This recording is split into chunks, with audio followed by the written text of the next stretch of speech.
आज हम एकत्रित हुए हैं इरशाद खान सिकंदर के नाटक जॉन एलिया की जिन का लोकार्पण करने के लिए। और मेरे साथ जो खास मेहमान हैं वो है फरहत एहसास जी, प्रभात रंजन जी और लेखक स्वयं इरशाद खान सिकंदर। कुछ देर हो गई है, उसके लिए माफ़ी चाहती हूँ। अब मैं माइक प्रभात रंजन जी को दे रही हूँ जो आप गतिविधियाँ शुरू करेंगे। इरशाद खान सिकंदर के नाटक जॉन एलिया का जिन के लोकार्पण और चर्चा के इस समारोह में मैं प्रभात रंजन आप लोगों का स्वागत करता हूं। और इस नाटक पर बातचीत करने से पहले मैं थोड़ा सा जॉन एलिया के बारे में बोल दूं, क्योंकि जॉन एलिया एक ऐसे उर्दू के शायर रहे जिनको उर्दू से ज़्यादा दूसरी ज़ुबान के लोगों ने अपना समझा, अपनाया। और मैं भी वैसे लोगों में ही हूँ, अपने आप को मानता हूँ जिन्होंने शायरी को उतनी गहराई से जॉन एलिया के कारण ही समझा। और जॉन एलिया से जुड़ा इरशाद खान सिकंदर ने इस नाटक में लिखा है कि भाई जॉन के जो चाहने वाले थे वो सब ऐसे लोग थे जो उर्दू भी नहीं जानते थे और जॉन के नाम पे टी शर्ट बनने लगे, कप पे उनके डिज़ाइन बनने लगे, उनके शेरों के पोस्टर बनने लगे। और सचमुच में उर्दू शायरी में ऐसा लगा जैसे कोई रॉक स्टार आ गया हो। लेकिन ये सब हुआ तब जब जॉन एलिया इस दुनिया से जा चुके थे। जॉन एलिया के जाने के बाद यूट्यूब पे उनके वीडियो को देख कर, उस सोशल मीडिया पर उनके शेरों को सुन कर, पढ़ कर लोगों ने समझा। और उनकी जो कैफियत थी, शायद वो अपने समय से बहुत आगे के शायर थे, इसीलिए उनकी कैफियत उस दौर में उस पीढ़ी ने बहुत समझा जो पीढ़ी उनको देख नहीं पाई थी, लेकिन उनके वीडियो और उनके शेरो शायरी से सुनकर उनको समझा। और ये नाटक असल में जॉन एलिया का जिन है, अपने आप में एक मेटाफर मुझे लगता है, क्योंकि जिन वाकई जैसे जॉन के मरने के बाद जॉन का जिन जिंदा हो गया हो। और इस पर बातचीत करने के लिए हमारे साथ अभी इस दौर के हिंदुस्तान के शायद सबसे बड़े शायरों में एक फरहत एहसास साहब हमारे बीच मौजूद हैं, जिनके भी शेर मुझे उसी तरह से याद हैं जिस तरह से जॉन के शेर याद हैं। लेकिन ये मौका है हमें उनकी राय जानने का इस नाटक पे। और जब नाटक पे बात होगी तो जाहिर है जॉन पर बात होगी। जॉन पर बात क्यों होगी? क्योंकि इरशाद भाई ने, इरशाद खुद बहुत अच्छे शायर हैं, हम सब जानते हैं कि अच्छे शायर, अच्छे संपादक फरहत एहसास साहब ने लिखा है कोई ऐसी कोई भी विधा, ऐसा कोई भी काम नहीं है जो पेशेवर तौर पे इरशाद साहब ने नहीं किया हो। गाने लिखते हैं, वॉइस ओवर करते हैं, बहुत अच्छे संपादक हैं। लेकिन फिलहाल बातचीत इस नाटक की होगी और बातचीत की शुरुआत इरशाद भाई से हम शुरू करते हैं। इरशाद साहब अपने अपनी भूमिका में लिखा है कि आप एक्सीडेंटल, जैसे Manmohan Singh accidental prime minister थे, उसी तरह आप एक्सीडेंटल नाटककार हो गए।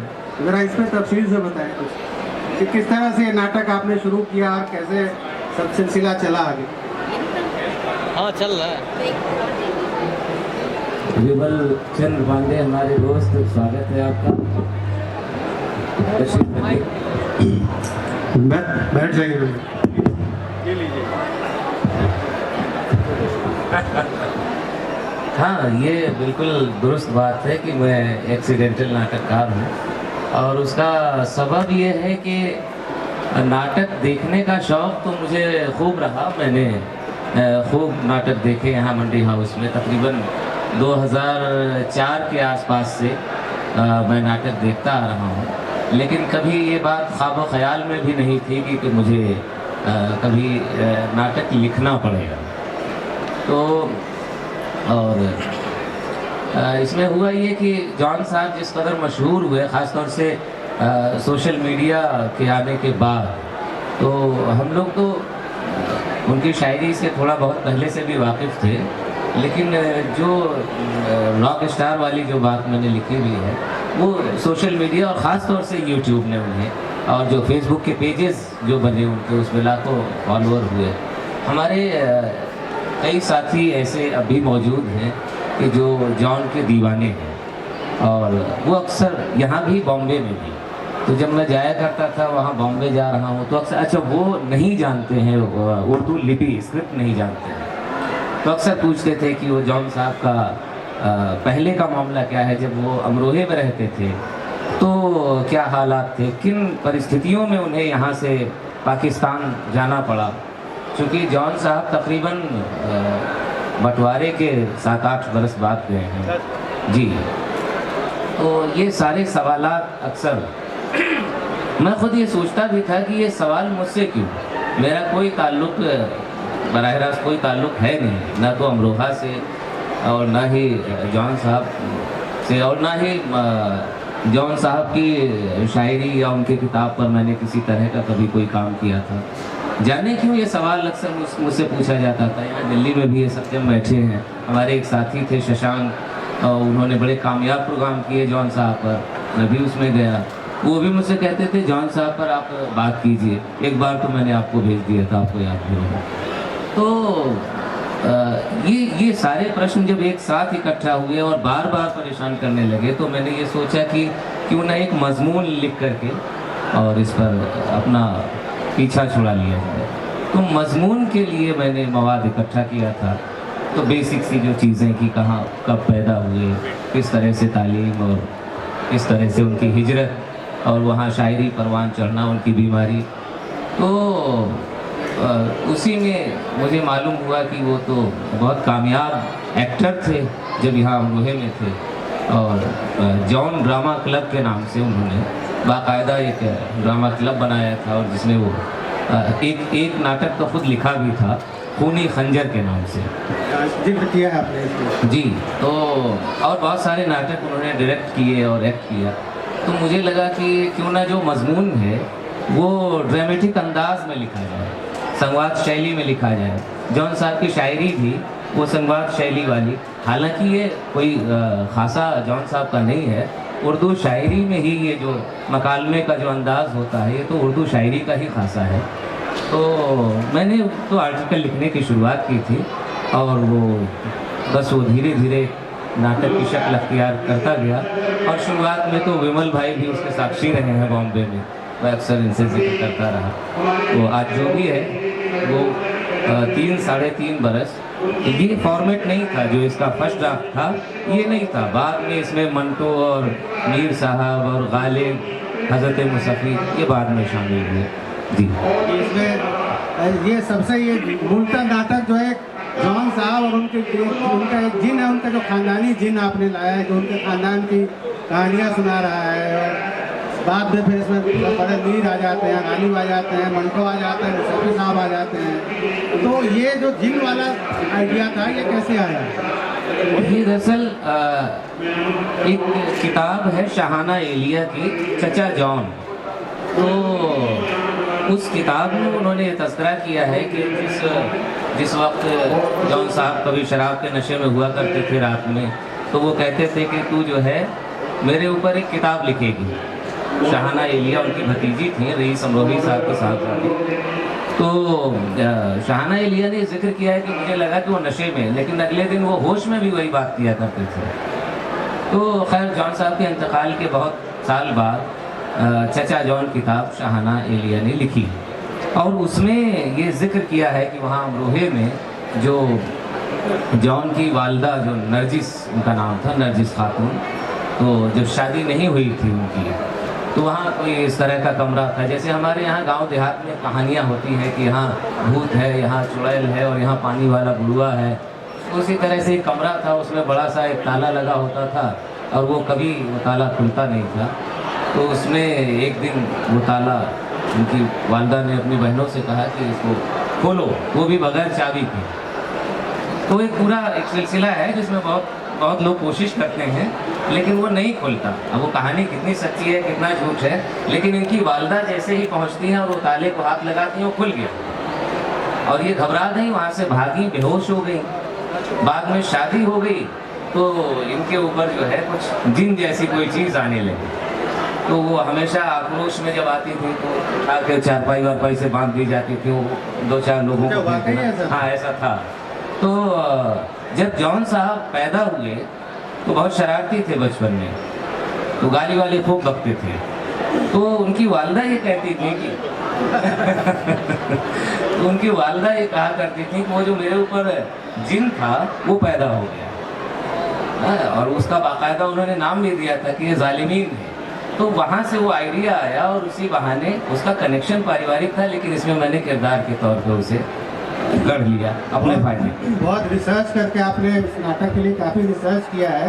और मुझे पढ़ते हुए ऐसा लगता रहा जैसे मैं जॉन साहब की जीवनी भी साफ साफ इशारे इतने हैं कि अगर जो लोग यूट्यूब वगैरह से जितना जॉन के बारे में जानते हैं उनको बहुत कुछ उनका जीवन, उनके अम्मी अब्बा के बारे में, कि मुझे इस नाटक से ऐसा लगा कि जैसे अपने अब्बा की तरह ही थे, कि वो दुनियादारी के मामले को छोड़कर बाकी हर काम में बहुत अच्छे थे। तो ये मौका है, आपसे फिर नाटक पर बात करते हैं। हमारे बीच फरहत एहसास साहब है। फरहत साहब ने बहुत अच्छी भूमिका इस नाटक पर लिखी है। तो नाटक पर बात करने से पहले मैं फरहत साहब आपसे जानना चाहूँगा कि आखिर वो क्या चीज़ थी जॉन में जिसने उनको एक कल्ट शायर बना दिया। हम उनको अच्छा माने बुरा माने ये अपनी जगह है, लेकिन जैसे एक बार मेरी सलीम आरिफ साहब से बात हो रही थी लखनऊ में, सलीम आरिफ ने कहा कि यार देखो, कल्ट शायर तो दो ही हुए, एक तो मजाज साहब का कल्ट बना कि जिस तरह से मैं हो रहा हूँ बर्बाद, उसी तरह से दूसरा कल्ट जो है वो जॉन का बना, जो अपनी बर्बादी की शायरी सुनाता रहा और लोग उस बर्बादी में जश्न मनाते रहे। ये आप में वो क्या चीज़ आखिर जॉन में थी, जॉन साहब में, जिसने उनको इतना बड़ा कल्ट बना दिया? पहली बात ये कि यहाँ पर हम लोग जो बैठे बात कर रहे हैं, मुझे ये लग रहा है कि जैसे दुनिया के कारोबार चल रहे हैं और कुछ लोग अपना शायरी करते रहते हैं और नाटक की बातें कर रहे हैं, मतलब ऐसे लोग जो जिनको सब लोग समझते हैं कि पागल हैं सब ये और इनकी बातें ऐसी हैं, तो मतलब ये किताबें देख रहे हैं लोग, मतलब किसी कोई इसकी नहीं है कि कौन लोग नहीं तो क्या बातें कर रहे हैं। तो ये बहुत बड़ा एक मेटाफर के तौर पे मुझे लग रहा है कि यहाँ बैठे हुए दुनिया के सामने, दुनिया की दीवार से अपने लफ्ज़ों को टकरा रहे हैं, उनका सर टकरा रहे हैं। लेकिन बहरहाल ये दोनों चीज़ें साथ चलती रहती हैं। ये जो कल्ट फॉर्मेशन है जॉन साहब की, वो पिछले 10 साल में ये सारा मामला हुआ है।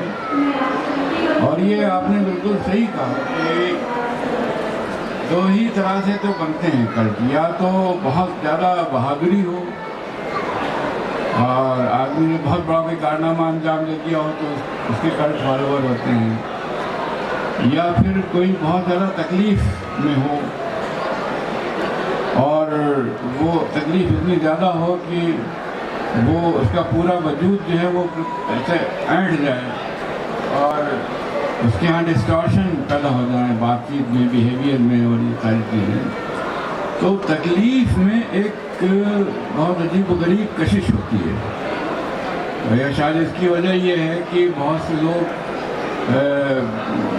खुद उनके अंदर जो तकलीफ़ होती है वो जब बाहर किसी और में देखते हैं उसको पूरी शिद्दत के साथ, तो उस तकलीफ़ से उस आदमी के यहाँ एक ख़ास तरह की एक तो ये चीज़ पैदा होती है कि जैसे ईसा के बारे में कहते हैं कि उन्होंने सारी दुनिया के दुख उठा लिए अपने तकलीफ़ के ज़रिए और दूसरों को प्योरीफाई कर दिया, उनको पाक साफ कर दिया। तो ये एक बात धीरे धीरे जो जैसे पेंटिंग्स बनाई गई हैं जॉन साहब की, उसमें क्रूसिफिक्शन का जो जीसस का क्रूसिफिक्शन है उससे भी कुछ इमेजेस ली गई हैं।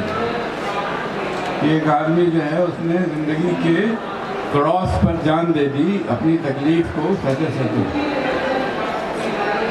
ये चीज़ अभी हुई है। हमारे हम लोग ने शेर कहना शुरू किए थे उस वक्त तक जॉन एलिया तो हम नहीं जानते थे, उनका नाम तो बहुत बाद में जब छपाई बहुत बाद में उनका 2000 के आसपास, तो वो जो एक थेटिकलिटी उनके यहाँ आई है अपने दुख को और अपनी तकलीफ़ को इस तरह से इनेक्ट करने का अंदाज उनके यहाँ पैदा हुआ है, उसने बहुत ज़्यादा दूर तक हाँ बिल्कुल कि वो शेर सुनाते हुए जिस तरह से वो पूरी तरह से उसमें शायरी में डूब जाते थे और फिर ये कि वो हाथों का ये इस तरह से सीने पे हाथ मारना या जांघों पे हाथ मारना, तो ये एक पुराना अंदाज भी था और उनकी जो उनका जो शिया बैकग्राउंड है उसमें भी उनकी शीइज़्म जो है पूरा वो तकलीफ़ और रुदन और रोने को सेबलेट को याद रखने वाला और उसको इनेक्ट करने वाला कल्ट है कि एक 1200-1300 साल पहले एक वाक़या हुआ था करबला में, जो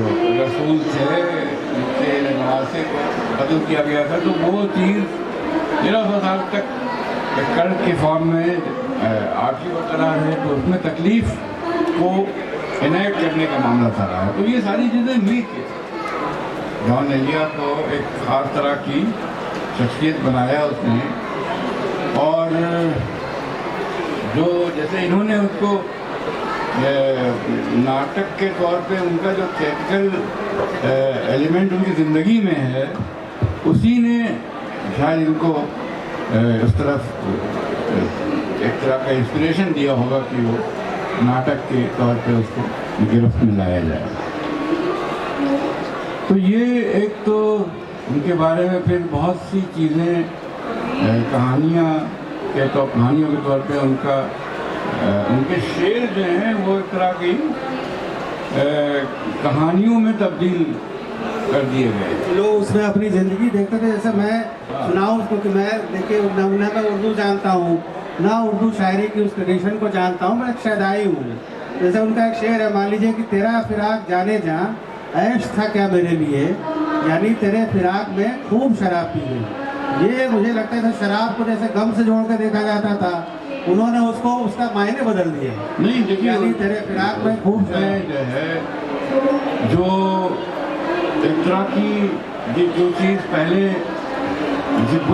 बुरा समझा जाता रहा है वो कि रहम तलबी जैसे हम कहते हैं, पिटी को दूसरों में एक पिटी इनवाइट करना कि अपने ज़ख्म को दिखाकर लोगों को अपनी तरफ बुलाना। तो ये एक चीज़ थी जो उनके यहाँ पता नहीं कहाँ से आई। हालांकि वो अपने आप में बहुत अच्छी चीज़ नहीं है, क्योंकि हमारे यहाँ अक्सर अब पता नहीं क्या होता है, हम लोग जाते थे बचपन में ईदगाह नमाज पढ़ने के लिए, तो बहुत से लोग जा रहे हैं तो वहाँ ईदगाह के किलोमीटर पहले ऐसे वो बहुत से लोग हैं वो झूठा जख्म जो है वो बना के ऐसे घुटनों में झिल्ली उल्ली चढ़ा के कि बिल्कुल इसे खुला हुआ जख्म है, उस पर बैठे ऐसे ऐसे हिलते रहते थे। तो वो सब जानते थे कि झूठा है, लेकिन वो एक तरह की एक दर्दमंदी पैदा हो जाती थी, तो लोग अपना पैसे उसे दे देते थे। तो ये एक तरह का मामला जॉन एलिया के साथ रहा है, अपने जख्मों को दिखाना, उसकी नुमाइश करना, अपनी तकलीफ को दिखाकर रहम तलब करना। तो ये इसमें इतनी थिएट्रिकलिटी है कि वो एक तरह का उसके पहले तक मतलब मीर तकी मीर में बहुत गम था, उनकी ज़िंदगी जो है वो उसका एक कभी वो घर में टिक ही नहीं पाए, घूमते रहे दर बदर। गालिब के यहाँ भी बड़ी उनके सारे बच्चे मर गए और ज़िंदगी में जो तकलीफ़ थी, लेकिन उस तकलीफ़ को हमारे किसी शायर ने ड्रामेटाइज नहीं किया। मजाज के यहाँ तो कोई इतनी थिएट्रिकलिटी नहीं थी। उनका तो ये था कि उस ज़माने में शायर का एक पर्सोना इमेजिन कर लिया गया था कि वो शायर जो होगा वो गरीब होगा, पटेहाल होगा और वो दुनिया से लड़ने वाला होगा। मतलब लड़ने की वही कहेगा कि साहब हम जो हैं शायर की हैसियत से हमारी एक स्पेशल पोजीशन है और ये दुनिया सारी जो है वो हमारी दुश्मन है। तो बाजार का बैनरी वो शायर जैसे कहते थे कि मैंने जो गीत प्यार की खातिर लिखे वो उन गीतों को बाजार में जाए, हमें खूब पैसे कमाए उन्होंने। मतलब शाहिर से अमीर आदमी तो कोई था ही नहीं, बल्कि उस ज़माने में जितने तरक्की पसंद शायर थे, किसानों की और मजदूरों की बात करने वाले खूब अमीर लोग थे। मजरू सुल्तानपुरी हों चाहे साहिल उद्यान हो या काफ़ी आदमी हों, तो वो था। लेकिन उनके यहाँ ये था कि लेकिन ये जो थिएट्रिकलिटी है उसके अंदर एक एलिमेंट, हालांकि उसमें बहुत सा हिस्सा जो है वो सही नहीं है, दुरुस्त नहीं है फैक्चुअली। मतलब ये जो उसकी बात कर रहे थे कि बचपन में नाटक करते, तो बचपन में तो हर आदमी नाटक करता है इस तरह का, हर ने बना ली एसोसिएशन, कोई तो नाटककार थोड़ी हो गए, वो ना एक्टर हो गए। और उन्होंने जिस तरह से लिखा भी अपने आप को, तो अपनी मिथ मेकिंग भी बहुत की है। मतलब गलत बातें जो और अनइम्पॉर्टेंट बातें, उनको बहुत बढ़ा चढ़ा के और बहुत ड्रामाई अंदाज में पेश करने का मामला है। तो लेकिन उसको खरीद लिया गया, मतलब उसको बाई कर लिया लोगों ने, क्योंकि उसके अंदर एक अजीब गरीब आदमी, जिसे हम कहते हैं अंग्रेजी में बिजार, तो बिजार का होना कि एक बहुत अजीबुल खल्क़त किस्म का कोई शख्स है जो रो भी रहा है और उसमें हंस भी रहा है, मोहब्बत का इज़हार भी कर रहा है, और अपनी तकलीफ़ों को से मतलब अपने ज़ख्म को चखना और उनको एक तरह से सेवर करना जैसे होता है, वो सब कुछ तो एक नई चीज़ थी। अच्छा, ख़ास तौर पे जो नौजवान थे हिंदुस्तान में, तो उन्होंने उनके यहाँ जो बेरोज़गार नौजवान खास तौर पे थे, और उस ज़माने वहाँ से 10 साल पहले जो मायूस, मतलब उनका मोहब्बत है, वो लड़की चली गई छोड़ के, उनको काम नहीं है कोई, तो मायूसी की गिरफ्त में आने वाले नौजवान जो थे, उनमें जॉन एलिया में बड़ी कशिश पैदा हो गई। वो ये कहना कि वो खून थूकने वाला आदमी और अपने हर सदा अपने गम और अपने आंसुओं में डूबा हुआ एक आदमी, आंसुओं से बना हुआ चेहरा उसका, तो ये सब चीज़ें बहुत पसंद आने लगी लोगों को। तो एक तरह का जो एक इमोशनल पावर्टी थी वो, और नर्वस पावर्टी जो है, उसने उनको एक तरह का सोलेस शायद कोई ढारस मिलने लगी। लेकिन हमें ये देखा कि देखिए पिछले 10 साल में मतलब बेरोजगार नौजवान जैसे ही रोजगार से जुड़ते हैं, उनका जादू कम हो जाता है। ये वो तो सर गिटार पे बजाने लगते हैं जो हमको नहीं वो है, लेकिन वो एक दूसरा कलर पाकिस्तान में भी है कि मतलब उनसे ज़्यादा एंटी लाइफ शायद कोई हमारी पूरी शायरी में नहीं है। क्या आपको ऐसा नहीं लगता है कि जो तरक्की पसंद शायरी का जो बोझ था वो जॉन ने उतार दिया सारा बोझा, ये इससे लोग उसकी तरफ आकर्षित हुए? नहीं वही अब वो तो नहीं है, इसलिए कि एक तो उनको पढ़ा नहीं गया पूरा, मतलब वो सुना गया जो सुननी वाली शायरी जो है उनकी, मतलब ये तो मुझे कर दो उसको शायरी नहीं मानता, इस तरह की जो खून फूक रहा हूँ ये सब किसी इन्वाइट करने वाली चीज़ें हैं। असल तो उनका वो कलाम जो है बहुत फारसी वाला शायरी, उनकी बहुत ही लेडन है फारसी, लेकिन सारा उनका इमेजिनेशन पर्शियन अरबिक था, उनकी महबूबाओं के नाम तक उन्होंने अरबी रखी।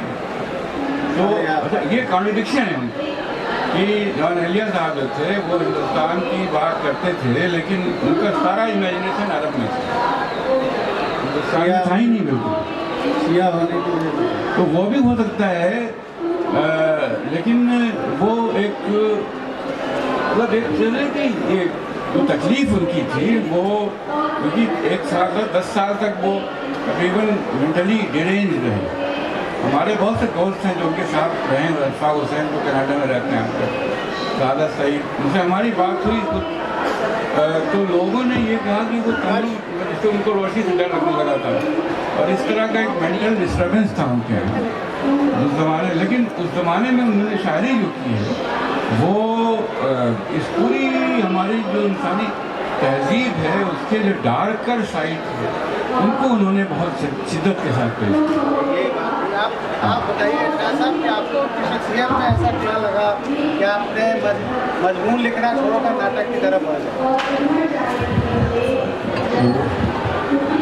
चलता फिरता ड्रामा थे, नाटक थे, यही चीज़ सबसे बेहतर थी उनकी। जो उनकी शख्सियत में जो तज़ाद है, अब आप देख रहे हैं कि वो जो है हम लोग कहीं भी अगर स्टेज पर जाते हैं या कहीं पब्लिक प्लेटफॉर्म पर होते हैं, निजी ज़िंदगी में हो सकता है हम खूब गालियाँ बकते हों, लेकिन एक डिसिप्लिन के साथ हम कहीं जाते हैं।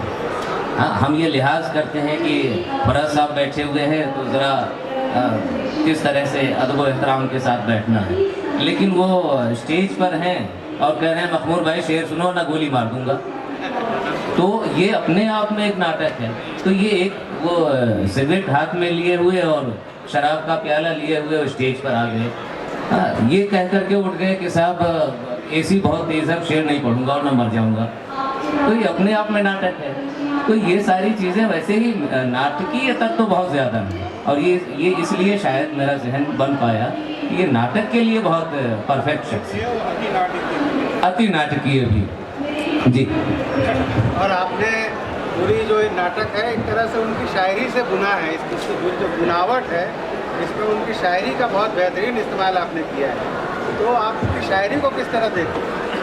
नहीं, जहाँ फराज साहब बैठे हों वहाँ मुझे हक नहीं है अपनी या किसी की भी शायरी पर बात करने का, मैं उस लायक नहीं हूँ।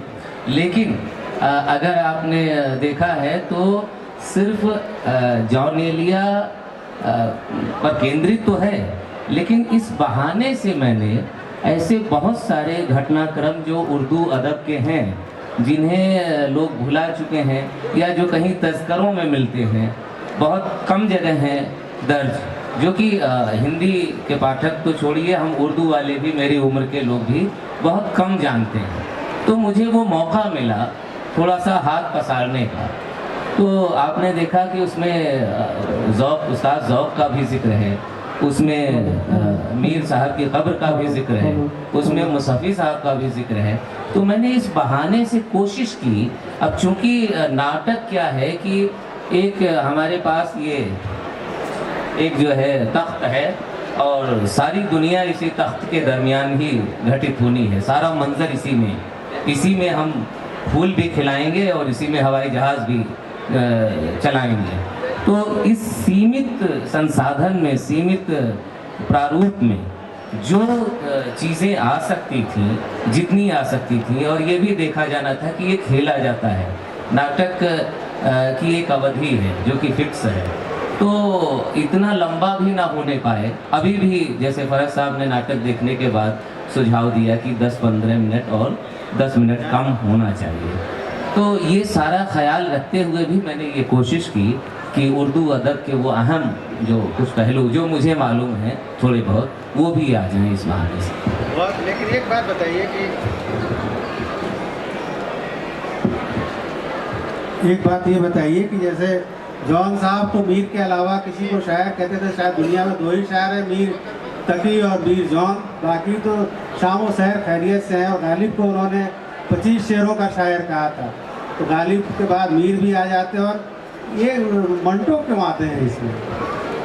दरअसल ऐसा था कि अब आप मेरी बात से सहमत हो या ना हो, कुछ कहानियाँ मंटो साहब की पढ़ने के बाद और कुछ शेर, सब नहीं, टोटलिटी में बात नहीं कर रहा हूँ, तो मुझे लगा कि अगर मंटो शायरी करते तो कैसी करते, तो मुझे लगा ऐसी करते। जैसे एग्जाम्पल के तौर पे कि कहाँ का दीन, कैसा दीन, क्या दीन, ये क्या गड़बड़ मचाई जा रही है, जॉन साहब का शेर है। इस अंदाज की कहानियाँ मिलती हैं मंटो की। तो मुझे लगता है कि मंटो साहब अगर शायरी करते तो ऐसी करते, और जॉन साहब अगर अफसाने लिखते तो ऐसा लिखते। तुलसी थी एक मंटो में भी, थोड़ा वो जितना पढ़ा है कि बजुबानी उनके अंदर भी थी।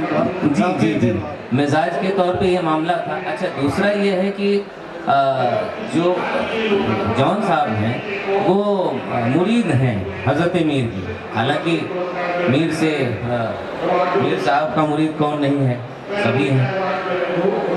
और मंटो गालिब के परस्तार हैं।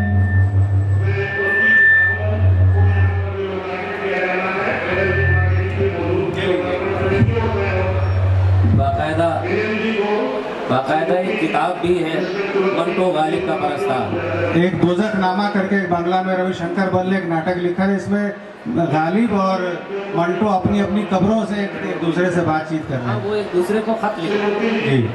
उसमें मामला ये है कि एक दूसरे को खत लिख रहे हैं। लेकिन एक पूरी किताब है कि जो जिसमें मंटो ये कहते हैं कि यार गालिब के बाद तो किसी को शायरी करने का हक ही नहीं है। मुझे समझ में नहीं आता कि लोग शायरी क्यों करते हैं, ये जुमला है। तो यहाँ से मुझे एक रोशनी सी मिली कि अगर एक मंच पर गालिब भी सामने हो और मंटो उनके परस्तार है, ये मीर के परस्तार है, जॉन, और गालिब को ये 25 शेरों का शायर बताते हैं। और मंटो कोई 1955 में इंतकाल हुआ है, और ये जॉन 1931 में पैदा हुए हैं, तो बहुत फास्ट हो गए। और इसमें एक कंट्रास्ट जो पैदा हुआ, उससे एक नाटकीय तत्व मंच पर भी बन रहा था। तो इसमें हज़रत मुसफ़ी का भी जिक्र खूब किया है जॉन साहब ने, बाकायदा शेर है उनका कि वो कौन थे, क्योंकि हिंदी वाले तो बिल्कुल नहीं जानते और नए उर्दू वाले भी बिल्कुल नहीं जानते होंगे। फराज साहब डिटेल में बताएंगे। हज़रत मुसफ़ी का ताल्लुक़ अमरोहा से था, और उर्दू के उस्ताद शायरों में, बल्कि हज़रत आतिश लखनवी साहब को सब जानते हैं। वो सिलसिला अमीर मीनाई साहब तक, और बाद में जलील मानक सूरी, एक लंबा सिलसिला है जो हज़रत मुसफ़ी के सिलसिले से चला आ रहा है। तो बहुत खिदमत की है उन्होंने नस्र में भी, और दीवान उनके कहा जाता है कि इतनी परेशान हाल ज़िंदगी थी उनकी कि गज़लें बेच बेच के ज़िंदगी करना पड़ी। तो इस तरह के तस्करे मिलते हैं। तो और जॉन से कनेक्शन ये है कि उनके हमवतन थे, और जॉन मीर साहब के बाद अगर उन्होंने किसी की तारीफ़ की है तो सिर्फ हज़रत मुसफ़ी की है। तो इस वजह से वो एक किरदार नाटक में दाखिल हुआ। भरत साहब, जॉन पे तो आपसे बहुत बात हो गई, नाटक पे बात करना मैं भूल गया। नाटक में कौन सी इस बात ने आपको मुतासिर किया? आपने बहुत अच्छी भूमिका लिखी है इसकी, और आपने नाटक देखा भी है। हाँ, ये असल में ये तो उन्होंने लिविंग है, मतलब जैसे मैंने उसमें कहा है कि एक बनती हुई जो लोक कथा है, लीजेंड है, बन रहा है, उसको प्ले बनाना उसके ऊपर, तो उसमें सबसे बड़ा चैलेंज ये होता है कि ड्रामा जब आप लिख रहे हैं तो उसमें कॉन्फ्लिक्टिंग सिचुएशंस होनी चाहिए, उसके बगैर ड्रामा इस्टेब्लिश नहीं होता है। जैसे मंटो ने गालिब पे स्क्रिप्ट लिखी थी मिर्ज़ा गालिब के ऊपर, तो उसने एक इमेजिनरी किरदार जो गालिब ने अपने खत में जिक्र किया है थोड़ा सा, कि नौजवानी में हम एक डोमनी कुमार रखा था मैंने, तो उस वहाँ पर उन्होंने घर, बीवी और एक बाहर की औरत, उसको ला के एक कॉन्फ्लिक्ट पैदा कर दिया, उसकी बुनियाद पे पूरी फिल्म बना दी। तो इन्होंने जो ड्रामे को इस्टेब्लिश करने के लिए कॉन्फ्लिक्ट खुद जॉन एलिया की अपनी जो शख्सियत है उसमें जो इस तरह की बातें हैं, उनका चिड़चिड़ापन, उनका अपने आप को एक तरह का दूसरों के ऊपर भी तंज करना या उनके बारे में बुरा भला कहना, अपने आप को भी रिडिक्यूल करना, तो खुद उनके अंदर दो चीज़ें, दो पहलू थे शख्सियत के अंदर। उसका उल्टा भी मौजूद था, जॉन के अंदर उनका एंटी जॉन भी मौजूद था, तो उसको उन्होंने एक अल्टर ईगो जीन के तौर पे उसको पर्सोनिफाई किया। तो ये अच्छा एक इमेजिनेशन की साइड पर इस्टेब्लिश करने के लिए प्ले को उन्होंने खुद जॉन एलिया के अंदर ही से उनकी अल्टर ईगो को पर्सोनिफाई करके एक कॉन्फ्लिक्ट पैदा किया, तो उससे ड्रामा आगे बढ़ा और इस्टेब्लिश हो गया। और फिर ये कि ये कब्रिस्तान में सारा खेल हो रहा है, वो उसमें मेटाफरिकल बहुत सी चीज़ें हैं कि एक मौत के जैसे हमने उसका अनुमान दिया है, मौत के मैदान में ज़िंदगी का खेल हो रहा है।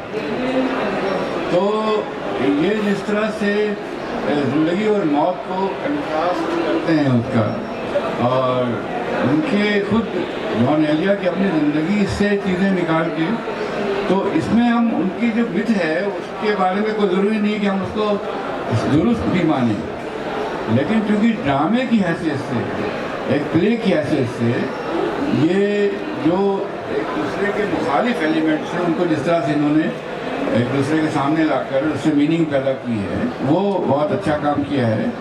उसमें एक मैंने जिक्र किया है, नीचे ने वर्ड्स ऑफ ट्रेजेडी के नाम से किताब लिखी थी, बहुत पहले, सबसे पहली किताब उसकी थी। तो उसने ग्रीक ड्रामा जो है उसको एनालाइज किया है उस किताब में, और उसमें ये बताया था कि 2 ड्राइव्स होते हैं इंसान के अंदर, एक अपोलोनियन एक डायनोसियन।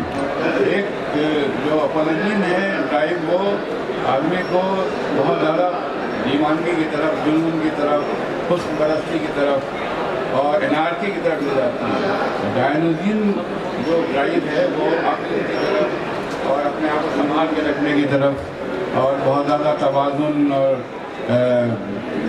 ये इस तरह की चीज़ें। तो ये जॉन एलिया की पूरी शख्सियत जो है वो तो बड़ी नार्किक है, उसके मुकाबले में उसका जिन जो है वो बड़ी अकल की बातें कर रहा है और बड़ी समझदारी की बातें कि साहब ये आप क्या कर रहे हैं। मुझे ऐसा पढ़ते हुए लगा था जॉन एलिया का जो जिन है वो ट्रेडिशन है। हाँ हाँ जी, जो उनको बार बार ये कह रहा है और ये हाँ। जो है उस ट्रेडिशन को तोड़ के निकल चुके हैं। बिल्कुल एक दानिश है, एक समझदारी है, एक तरफ जो है वो बिल्कुल सारे बंधन तोड़ के और पूरी वजूद की आज़ादी के साथ जो भी ये चाहता है करना और उसको अपने आप को इस तरह से कायम करना। तो ये कॉन्फ्लिक्ट जो है इसने इस प्ले को बहुत गहराई देती है और ये खुद इसी किरदार में से इन्होंने निकाला। ये मुश्किल काम था लेकिन ये भी अपने तरह के दीवाने हैं, तो इन्होंने वहाँ जाके और खुदाई की हुई जॉन एलिया की वजूद की और वहाँ से दोनों चीज़ें, मतलब अमृत भी निकाला समुद्र मंथन में से, विष भी निकाला है। यही मुझे सबसे जो खास बात इसमें लगी कि हमारे जैसे लोग जब जॉन को पढ़ना भी चाहेंगे तो उसी नज़रिए से पढ़ना चाहेंगे, उनको उनके बारे में सुनना भी उसी नज़रिए से चाहेंगे। लेकिन इन्होंने पूरी उसको एक तरह से कहीं भी जॉन की शान में कोई कमी नहीं है इस नाटक में, लेकिन जितने भी सवाल उनके जीवन को लेकर उठाए जा सकते थे, उनकी शायरी को लेकर और उनके हिजरत को लेकर, वो सारे सवाल इसमें अलग अलग किरदारों के माध्यम से, जैसे उनकी भतीजी शाहाना उनके खानदान परिवार को लेकर, अपने पिता को लेकर सवाल पूछती है, या उनके जो और लोग इसमें असल में जॉन साहब का जो जाती जिंदगी है वो तो PhD। अब वक्त जो है उसने और उनके अंदर की शायरी ने, उनके अंदर के जो जज्बे थे, उनकी शिद्दत, इन सब ने मिलके एक नया पर्सोना पैदा कर दिया जो एक उस जो जिंदा रहा, जो जॉन एलिया खास मुद्दत तक और जिसने जो काम किए उससे अलग है। तो आर्टिस्टिक जो पर्सोना इस प्ले में आता है जॉन एलिया का, वो उस जॉन एलिया से बिल्कुल अलग है, बल्कि उसको बहुत ज़्यादा कॉन्ट्रडिक्ट भी करता है जो हकीकी जॉन एलिया से। और दूसरी बात, इन्होंने ज़बान जो उनसे हमने इतनी तवक्को नहीं थी कि ये जब भोजपुरी गीत लिख रहे हैं तो उसमें उर्दू कैसे लिख पाएंगे, लेकिन इन्होंने बहुत अच्छी लगी, वो ज़रूरी था ये कि एक ख़ास किस्म का तहजीबी माहौल पैदा करने के लिए उस तरह की फ़ारसी आमेज़ ज़बान का इस्तेमाल, मुहावरे बहुत अच्छे इस्तेमाल किए इन्होंने, मुहावरों को बढ़ता बहुत अच्छा है और जहानत है जॉन एलिया के, जो इंटेलिजेंस है और जो जैसे हम कहते हैं बदला संजी, कि वो हर बात के जवाब फ़ौरन देना, वो हमारे हाजिर जवाबी, तो वो ज़माने में एक बहुत बड़ा एलिमेंट था एक ज़हीन आदमी, क्रिएटिव आदमी के लिए। तो इन्होंने उसको बहुत बड़ी हद तक ज़बान के ज़रिए हासिल करने की कोशिश की है। और ये तो, और इसके बाद मुझे जो प्ले है ये जिस तरह जैसे मोहन राकेश का आषाढ़ का एक दिन, जी जी, अब वो बहुत संस्कृताइज्ड ज़बान उन्होंने इस्तेमाल की, हालांकि जो कहानियों में इस तरह की ज़बान इस्तेमाल नहीं करते थे वो, आधे अधूरे में वो ज़बान नहीं, लेकिन वो उस एक ख़ास किस्म का पीरियड है जिसको उन्होंने डिपिक्ट करना था, तो वो ज़बान का इस्तेमाल करके उसको, जैसे मुग़ल आज़म में एक ख़ास किस्म का पीरियड है उसको डिपिक्ट करना था, तो उन्होंने उस तरह से ज़बान से एक ख़ास माहौल पैदा किया और मिजाज एक पैदा किया है, ख़ास टेस्ट पैदा किया है, वो बहुत कामयाबी है। लेकिन एक बात मैं आपको बताऊं कि जब मैं प्ले देख रहा था तो रिटन जो टेक्स्ट होता है प्ले का, लफ्ज़ों में जो होता है, वो बिल्कुल अलग होता है जब उसको इनेक्ट किया जाता है। लेकिन हालांकि इन्होंने बहुत गुंजाइश पैदा की है कि लफ्ज़ों को एक्शन में तब्दील करने की कोशिश करें और काफ़ी हद तक कामयाब भी हुए। रवैयों को और जो खास तौर पे जो जिस तरह मैनरिज्म थी जॉन साहब के यहाँ भी थी, तो उस मैनरिज्म के जरिए से एक्शन पैदा करना प्ले में, तो ये रिटन टेक्स्ट में भी है। लेकिन जिस तरह से वो जो कैरेक्टर क्या नाम था उनका, जो धर्मेंद्र साहब ने जिस तरह से उनको वीडियोस देखे होंगे और जिस तरह से वो मैरिज्म की और जिस तरह से बातें करते थे, वो तो बहुत हद तक मतलब वो बिल्कुल अलग किरदार जो आपको रिटन टेक्स्ट में नहीं मिल सकता। तो ये दोनों चीज़ें बिल्कुल अलग अलग होती हैं। वो एक अजीब सी लाइट्स का और साउंड का और इमेजेस का और सारा सब मिल के एक जादुई सी कैफियत पैदा होती है। लेकिन जाहिर सी बात है कि वो बेस तो रिटन टेक्स्ट ही होता है। तो ये काम अब उसमें देखते हैं कि बहुत सी चीज़ें हैं जो अभी प्रोसेस में रहेगा मेरे ख्याल से, कि इसमें कुछ चीज़ें कम कर दी जाएँ, कुछ चीज़ें बढ़ा दी जाएँ।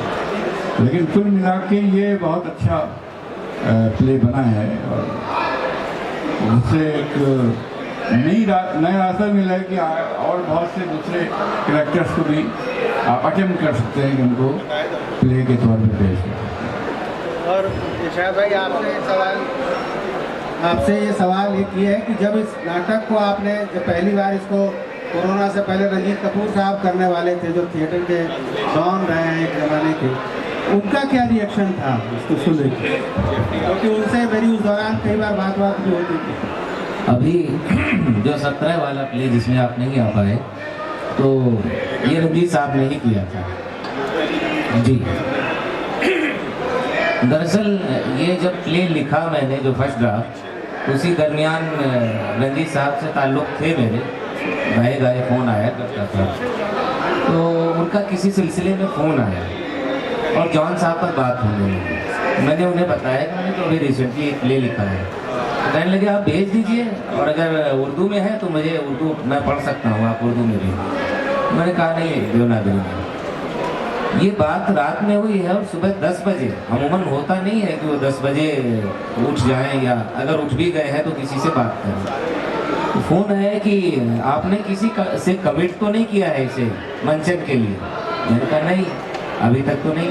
तो कीजिएगा भी मत, मैं दिल्ली आ रहा हूँ और ये मैं करूँगा। पिछले 7-8 बरस से मैंने कोई नया प्ले नहीं किया है, और इसलिए नहीं किया है कि जो मुझे ऊर्जा चाहिए वो मिल नहीं पा रही है, कि क्या कुछ ताजगी। और इस प्ले में जो पहला 2 पेज मैंने पढ़ा, उसमें जो डिवाइस यूज़ की है आपने, तो वहीं से मुझे ये लग गया था कि अगर ये प्ले ख़राब भी लिखा गया होगा तो मैं रीराइट करके उसे ठीक कर लूँगा, लेकिन ये डिवाइस बहुत शानदार है और इसको मैं करूँगा। तो शायद उनके मिजाज से ये बहुत मेल खाता हुआ प्ले रहा हो। जैसा कि वो अपने यहाँ एक तंज भी रखते हैं, उस तरह के कैरेक्टर करते हैं। वो चेखव के भक्त हैं, कहते भी हैं कि मैं चेखव का भक्त हूँ। तो वो जो एलिमेंट्स हैं वो इसमें मिलते हों, उन्हें मिल गए हों, तो इस वजह से वो इस कदर मुतासिर हुए हों। और खैर मेरे लिए बहुत सम्मान की बात है कि पहला ही प्ले, और वो भी भारंगम जैसी जगह पर, वो भी श्री राम सेंटर में, और रंजीत कपूर साहब जैसे निर्देशक ने किया। तो ये रहा। और आए थे उस दिन, प्ले में मौजूद थे और बड़े खुश थे, उन्होंने बोला भी। बहुत जॉन पे बात हो और जॉन पे बातचीत जॉन पे हो, जॉन पे लिखे नाटक की हो, तो फिर बातचीत चलती ही चली जा सकती है।